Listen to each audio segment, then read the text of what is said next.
નમસ્કાર.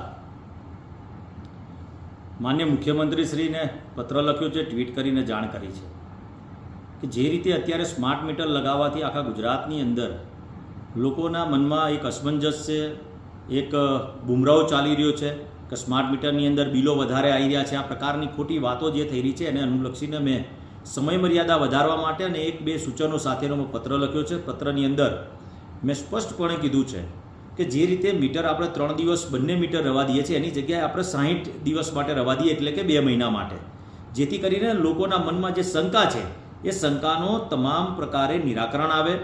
સ્માર્ટ મીટરથી આ પ્રકારના ફાયદા થાય અને બરોડા MGVCL પણ કદાચ એવું મરજિયાત કર્યું છે એવું મને ધ્યાન ઉપર આવ્યું છે. એવી રીતે જો ગુજરાતની અંદર પણ એવું મરજિયાત થાય, જેની ઈચ્છા હોય એ પ્રકારે લગાવે.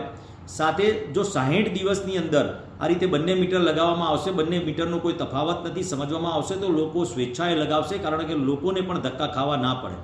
સરકાર પારદર્શક છે, હરહંમેશ વિચાર કરતી હોય છે, એટલે જ મેં માન્ય મુખ્યમંત્રીના પોઝિટિવ જવાબ માટે મેં પત્ર લખ્યો છે અને હરહંમેશ પ્રજાલક્ષી વાત માન્ય મુખ્યમંત્રી શ્રી ભૂપેન્દ્રભાઈ પટેલ સાહેબ અને કનુભાઈ દેસાઈ સાહેબ કરતા હોય છે. એવા સંજોગોની અંદર મારી રજૂઆત છે અને એમને ધ્યાન દોર્યું છે મેં પત્ર લખીને કે આ પ્રકારની વાતથી ચોક્કસથી ફાયદો થઈ શકે છે. સાથે એવી પણ કોઈ યોજના આવે, જેમ કે મોબાઈલની અંદર આપણે વર્ષનું રિચાર્જ કરાવતા હોઈએ છીએ તો જે 3 મહિનાનું રિચાર્જ હોય છે એના કરતાં સસ્તું પડતું હોય છે.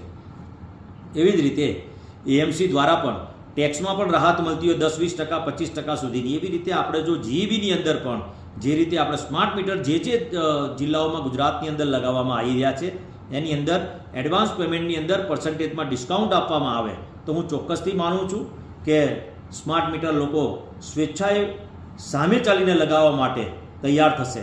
એવો કોઈ નિર્ણય લેવાય, એવા કોઈ નિર્ણયથી પ્રજાને ફાયદો થાય, પ્રજાની અંદરથી જે વહેમ છે એ વિચારશક્તિ દૂર થાય, તેના માટે માન્ય મુખ્યમંત્રીશ્રીને પત્ર લખીને આજ રોજ મેં જાણ કરી છે. મને વિશ્વાસ છે કે ભૂપેન્દ્રભાઈ પટેલ સાહેબ હરહંમેશ પ્રજાલક્ષી નિર્ણય લેતા આવ્યા છે, તો ચોક્કસથી આના માટે પ્રજાલક્ષી નિર્ણય લેશે એવી આપને વિનંતી પણ કરું છું.